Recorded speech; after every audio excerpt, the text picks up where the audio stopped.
Khulna metropolitan police commissioner Zulfiqar Ali হায়দারের পদত্যাগের এক দফা দাবিতে উত্তাল খুলনা। বিস্তারিত জানাতে কেএমপি হেডকোয়ার্টারের সামনে থেকে যুক্ত হচ্ছেন খুলনা বিভাগীয় প্রতিনিধি মোহাম্মদ অসীম।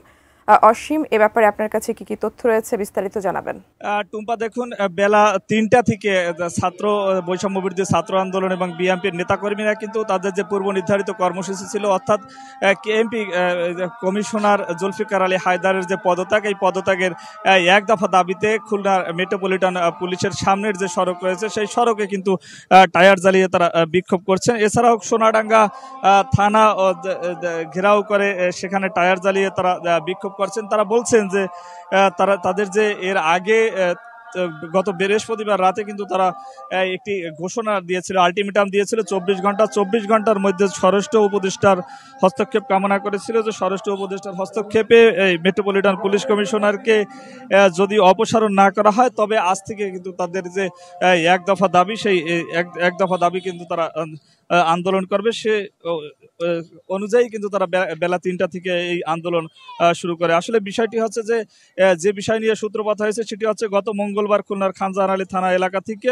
স্থানীয় লোকজন এবং বিএনপির নেতাকর্মীরা পুলিশের সদর থানার সাবেক উপপরিদর্শক এসআই সুকান্ত দাসকে আটকে মারধর করে পুলিশের কাছে হস্তান্তর করেছিল। তবে পুলিশ কমিশনারের হস্তক্ষেপে তাকে রাতেই ছেড়ে দেওয়া হয়েছিল। সে কারণে কিন্তু বিক্ষিপ্ত জনতা তার পরের দিন থেকে, অর্থাৎ বুধ এবং বৃহস্পতিবার, এই 2 দিন ধরে কিন্তু তারা আন্দোলন করে আসছিল কমিশনারের পদত্যাগের দাবিতে। তবে পুলিশ কমিশনারের পদত্যাগ না হওয়ার কারণে তারা আজ কিন্তু আবারও এই রাস্তা বন্ধ করে টায়ার জ্বালিয়ে বিক্ষোভ করছেন। তারা বলছেন যে পর্যন্ত পুলিশ কমিশনারের পদত্যাগ না হবে এ পর্যন্ত কিন্তু তাদের যে আন্দোলন, সেই আন্দোলন চালিয়ে যাবার কথা বলেছেন। আসলে টুম্পা, মূল বিষয়টি হচ্ছে যে একেবারেই উত্তাল রয়েছে খুলনা, অর্থাৎ খুলনার যে খানজাহান আলী সড়ক রয়েছে সেই সড়ক বন্ধ রয়েছে। খুলনার অন্যতম সোনাডাঙ্গা থানার সামনের যে সড়ক, সে সড়ক বন্ধ রয়েছে।